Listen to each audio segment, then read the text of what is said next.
할렐루야.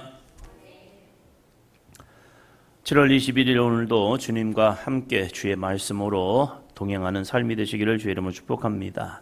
28장입니다. 잠언 28장 4절 5절입니다. 율법을 버린 자는 악인을 칭찬하나 율법을 지키는 자는 악인을 대적하느니라. 악인은 정의를 깨닫지 못하나 여호와를 찾는 자는 모든 것을 깨닫느니라. 아멘. 무엇 때문인지 신약시대를 살아가는 우리에게 어떤 분이 이렇게 말하더라고요. 율법 필요 없어. 우리에게는 복음이 있잖아. 복음이 있기 때문에 과거 구약의 율법은 지나간 약속이야. 그래서 어떻게 이름하느냐는 참 중요합니다. 구약, 왠지 우리에게는 옛날 약속. 그래서 지금은 필요 없는 약속처럼 신약, 새로운 약속. 그래서 우리에게 필요하고 정말로 소중한 약속. 그래서 구약과 신약 이렇게 나눠버리니까 구약 왠지 옛날 것, 옛날 것은 없어도 되고 버려도 되는 것 이렇게 여기고 있습니다. 그래서 새로운 이제 분위기는 이러한 분위기입니다. 구약과 신약을 나눌 때에 이 구약과 신약의 나눔에 있어서 말을 좀 고쳐보면 어떨까? 제1성서, 제2성서 해가지고 구약과 신약이라는 그러한 개념을 갖고 있다 보니까 우리의 마음속에도 구약은 왠지 멀어지는 것 이렇게 반응하고 있다는 겁니다. 그런데 신약과 구약, 구약과 신약은 우리에게 똑같이 다가오고 있다는 사실입니다. 어쩌면 신약 자체가 구약보다 더 강하게, 강력하게, 더 조밀하게, 세심하게 우리에게 다가오고 있다는 사실이에요. 마태마가 누가 요한복음을 통해서 예수님 행하신 모습을 보면 율법을 폐하러 온 것이 아니라 율법을 완성하러 왔다는 사실입니다. 율법이 뭔데요? 구약이에요. 구약을 대표적으로 그냥 말하면 구약을 율법, 선지자의 말씀들 이렇게 두 가지로 분류하지만 그냥 이 구약을 크게 뭉텅이로 딱 얘기하면 그걸 구약이다라고 말한 게 아니라 율법이다라고 말하고 있다는 사실이에요. 근데 예수님께서 이 율법을 말씀할 때에 구약을 말할 때에 나는 율법을 폐하는 자가 아니야. 율법을 완성하는 자야. 그 완성은 어디부터 시작합니까? 우리의 마음 심령부터 시작되고 있다는 사실이에요. 육신적으로 율법을 행했기 때문에 의인이 아니라 내 마음속 심령에서 하나님을 향한 진정한 믿음이 있을 때 그 사람이 율법을 행함을 통해서 의롭다 인정을 받는 거지 율법으로는 의인이 없다고 우리는 로마서를 통해서 말씀을 배우고 있잖아요. 그러면 율법을 어떻게 할 거냐? 신약 시대를 살아가는 우리들이 하나님 주님의 약속을 믿고 살아가는 우리들이 율법을 어떻게 할 거냐? 구약을 어떻게 할 거냐? 이 율법을 버릴 거냐? 버리면 어떻게 됩니까? 악인을 칭찬한다는 겁니다. 왜 내 마음속에 율법을 버리고 싶은가? 율법을 왜 내 마음속에 두기 싫어하는가? 왜 구약의 말씀을 우리의 마음속에서 버리려고 하는가? 그것은요, 율법이 부담스럽기 때문에 그래요. 율법이 부담스러우니까 복음이라는 틀을 써서 그저 주님 앞에 모든 것을 용서를 구하면 주님이 용서하심을 통해 우리에게 구원을 주시겠지. 천만의 말씀입니다. 율법이란 것은 무엇이냐? 이 율법을 통해 우리에게 어떻게 신앙생활을 할 것인가를 우리에게 보여주고 있는 거예요. 하나님을 기쁘시게 하는 삶이 무엇인가? 특히 잠언의 모습을 읽다 보면요, 내가 지금 믿음의 길을 잘 가고 있는지 아니면 잘못 가고 있는지를 보여주고 있어요. 지혜가 뭔데요? 하나님을 예배하는 믿음의 삶이거든요. 그 예배하는 믿음의 삶을 통하여 하나님 우리에게 은혜와 복을 오늘도 주실 줄로 믿습니다. 율법을 버린 자는 악인을 칭찬한다는 거예요. 나도 내 속에 악한 모습이 있는데 그것을 회개하기 싫으니까 율법을 버리고 야 그럴 수 있는 거 아니야. 저럴 수도 있는 거 아니야. 에이 시대가 변했잖아. 환경이 변했거든. 그래서 주님께서도 이 시대에 와서 우리를 만나면 이 사람을 만나면 이렇게 인정하실 걸? 어디요? 무엇에서요? 무엇을 근거를 붙잡고요? 오늘 잠언에서는 우리에게 율법의 소중함을 이야기합니다. 율법은요, 그 율법을 지키는 자는 악인을 대적한다는 거예요. 악한 것을 대적하는 거예요. 불의를 대적하는 거예요. 그 율법이 내 안에 바르게 서야 참과 거짓을 구별하고 하나님 맞아요. 이 길로 내가 순종하며 나아가겠습니다. 할렐루야. 때로는 율법을 우리가 완전하지 못해요. 지키지 못할 때가 있어요. 그러나 율법을 바르게 알아야 참된 것을 찾고, 아니 내가 잘못된 것을 깨닫고 그곳으로 나를 인도하죠. 그러나 율법을 잘못 알면요 어떡합니까? 내가 그릇된 길로 감에도 불구하고요 내가 잘 가고 있다고 착각하고 있는 거예요. 그래서 뭘 하는데요? 주님이 필요가 없는 거예요. 율법을 온전히 지키고자 하는 자에게는요 예수 그리스도가 필요하고요 성령의 능력이 필요한 거예요. 왜요? 나는 약하지만 성령 하나님이 내 안에 오셔서 나를 의롭게 하시고 바르게 하시고 그 길로 갈 수 있는 힘과 은혜를 주시기 때문입니다. 할렐루야. 그래서 율법을 바르게 가르쳐야 한다는 거예요. 그래야 선과 악을 구분할 수 있죠. 이 시대 교육 참 많이들 염려하고 걱정합니다. 아이들에게 동성애를 하는 것이 마땅한 것처럼, 내가 성을 선택할 수 있는 것이 마땅한 것처럼. 작년에 공부를 할 때에 같이 공부하는 한 분이 자신의 아들이 무엇 때문인지 모르지만 성 전환에 대해서 고민한 것을 몰랐나 봐요. 군대를 갔다 오고 이제 그 아들이 어느 날 집안에 선포해버린 거예요. 나 태국 간다. 갈 수도 있죠.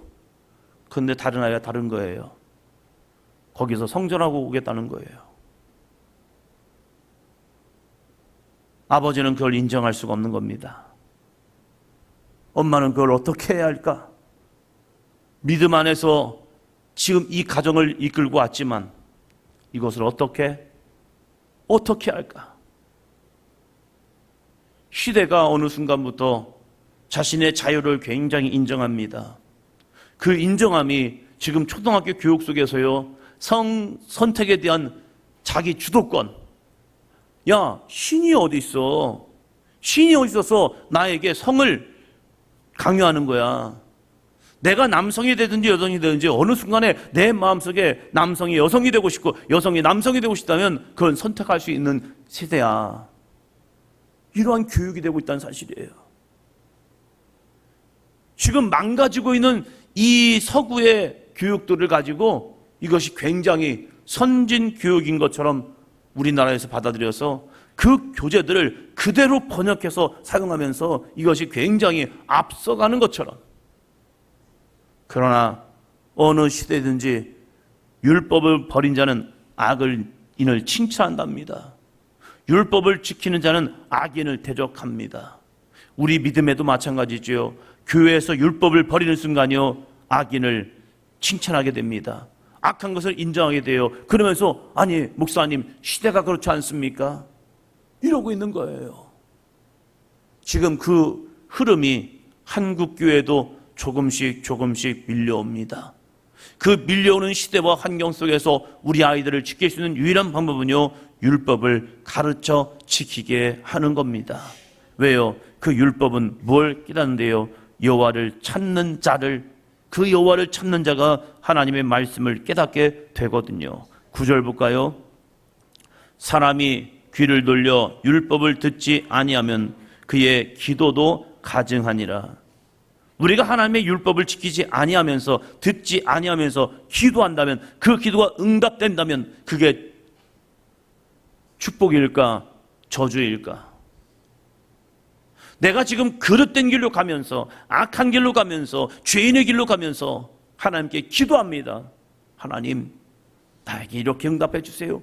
저렇게 응답해 주세요. 나에게 이런 축복을 주세요. 이런 능력을 주세요. 그러면 그 기도가 응답된다면 그에게는 복일까 저주일까? 저주입니다. 내가 믿음의 길을 가면서 그 믿음의 길 속에서 주님이 기도에 응답한다면 그것은 진짜 축복의 삶입니다. 그렇다면 오늘 내 기도가 응답되지 않는다면 나의 삶을 되돌아봐야죠. 내가 하나님의 말씀 앞에 나는 바르게 서 있는가? 나의 귀는 세상의 소리가 아니라 하나님의 말씀, 율법을 듣고 있는가? 나는 그 말씀을 듣고 오늘도 지켜나가고 있는가? 혹시 하나님의 율법이 부담스럽고 거북스러운 것이 무엇입니까? 내 속에 죄를 들추어내기 싫어서가 아닐까? 성경이 또 이렇게 전합니다. 13절이요. 자기의 죄를 숨기는 자는 형통하지 못하나 죄를 자복하고 버리는 자는 불쌍히 여김을 받느니라. 죄를 숨기는 이유, 율법을 숨기는 이유, 말씀을 숨기는 이유, 그 이유가 무엇인가? 하나님의 말씀을 멀리하고 그 말씀을 쫓아가지 않는 이유, 그 이유가 무엇인가? 때로는 어떤 사람들이 이렇게 말합니다. 목사님, 저는 신앙생활 못하겠습니다. 왜요? 하나님의 말씀이 부담스러워요.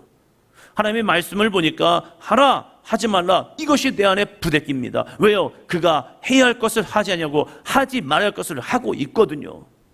그러니까 그 말씀을 들을 때마다 너무 부담스러운 거예요. 교회 와서 말씀을 들을 때 이거 하지 마십시오, 이거 하십시오 라고 하니까 이거 왜 이렇게 귀찮게 해 나를.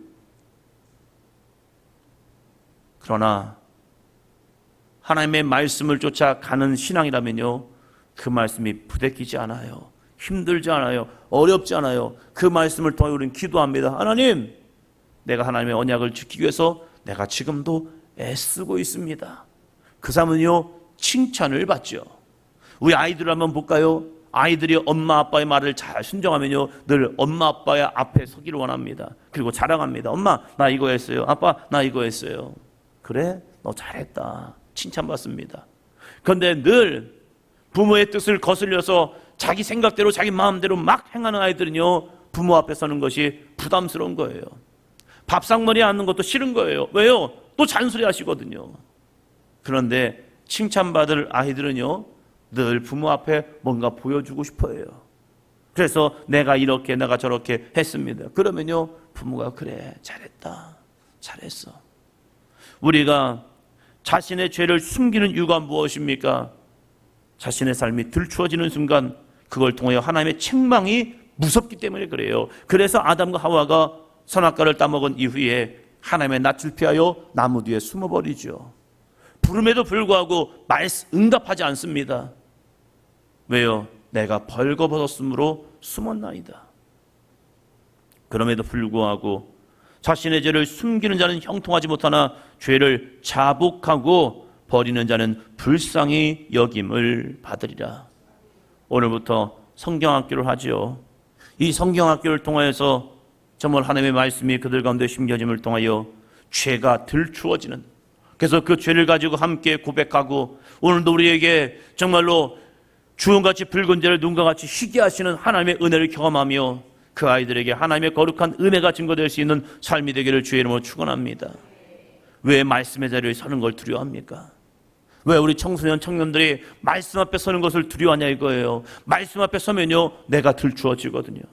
어떤 청년들이 이런 말을 하더라고요. 목사님이 기도할 때 보면 뭐 혈기 하라 뭐 하라 이렇게 막 안 하는데 목사님은 죄가 보이세요? 그래서 제가 했습니다. 딴소리 하지 마. 내가 그거 보이면 내가 여기 있겠냐? 목사님이 기도해 주는 게 부담스럽다는 거예요. 왜요? 기도해 주면 자기의 죄가 싹 들춰져 가지고 목사님에 보여 가지고 내 속 사람이 싹 들춰지면 어떻게 되나? 그래서 좀 그렇다는 거예요. 하나님 앞에 자기의 죄가 들춰진다는 것은 은혜입니다. 왜요? 하나님은 우리의 죄를 끄집어내시지만 그 죄를 끄집어냄을 통하여 정죄, 사망으로 이끄는 것이 아니라 회개의 자리로 우리를 이끌고 계시다는 사실이에요. 그래서 하나님 앞에 우리의 허물과 잘못과 죄악이 들추어질 때 그 죄악을 회개함을 통하여 온전한 구원의 믿음, 그 믿음을 통하여 하나님이 다시 허락하신 은혜와 복을 누리라는 사실이에요. 그런데 누군가 나의 죄를 지적하면 굉장히 거북스럽죠. 왜요? 내 안에 악한 영이 있기 때문입니다.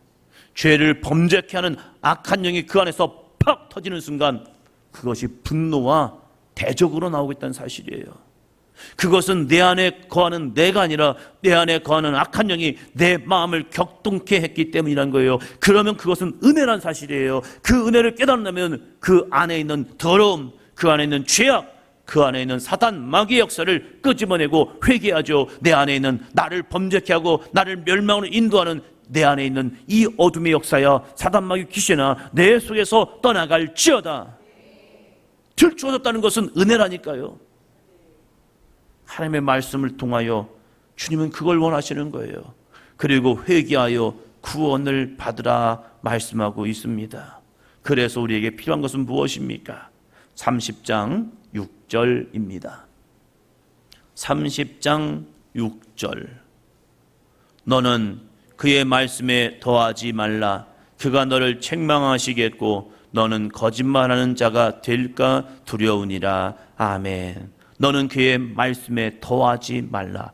또 빼지도 말라고도 얘기하지요. 더하거나 빼지를 말라. 하나님의 말씀은 더하는 게 아닙니다. 그 말씀 그대로 받을 수 있는 믿음이 있어야 합니다. 더하는 이유가 무엇입니까? 내 생각을 더하는 이유, 내 마음을 더하는 이유, 내 고집을 더하는 이유, 그대로 살기가 힘들다는 거예요. 맞아요. 우리는 우리의 힘과 능력으로 율법을 지키지 못합니다. 그래서 주님께서 우리에게 끊임없이 약속한 것이 무엇입니까? 너에게 다른 보혜사, 너희를 돕는, 너희를 이끄는 그 성령을 너에게 보낼 거야. 너희는 그 성령을 사모하라, 기대하라, 의지하라. 그 성령과 함께 나아가라. 그러면 내가 행한 것보다 더 많은 것을 너희가 행하리라. 할렐루야. 이게 주님이 주시는 성령의 능력이죠. 그래서 그 성령을 구하라, 찾으라, 두드리라 말하고 있는 거죠. 그럴 때 성령은 반드시 너에게 임할 거야. 그래서 너희를 세상이 감당할 수 없는 아름다운 믿음의 사람으로 만들어 줄 것이다 라고 말합니다. 성령학교 수련회 나 자신부터 성령 충만하여 믿음으로 나아가면요, 내 안에 계신 성령께서 사랑하는 우리 자녀들에게 함께하는 은혜의 시간이 되고, 우리부터 먼저 성령 충만하여 믿음으로 나가면 우리의 가정은 성령 충만한 믿음의 가정. 그래서 주 예수를 믿으라. 그러면 너와 내 집이 구원을 얻으리라. 오늘부터 또 우리는 깊은 곳에 가서 그물을 내리려 합니다. 그 아이들에게 깊은 곳에 가서 그물을 내릴 때에 그 아이들이 지금까지 어떻게 복음을 받아들였는지 모르지만 이 짧은 2박 3일의 시간 동안 우리 아이들에게 한 말씀 한 말씀 한 말씀이 증거됨을 통하여 하나님 나라를 지켜가는 아름답고 복된 우리 아동부, 청소년부, 청년부 되기를 주님의 이름으로 축원합니다. 기도합니다.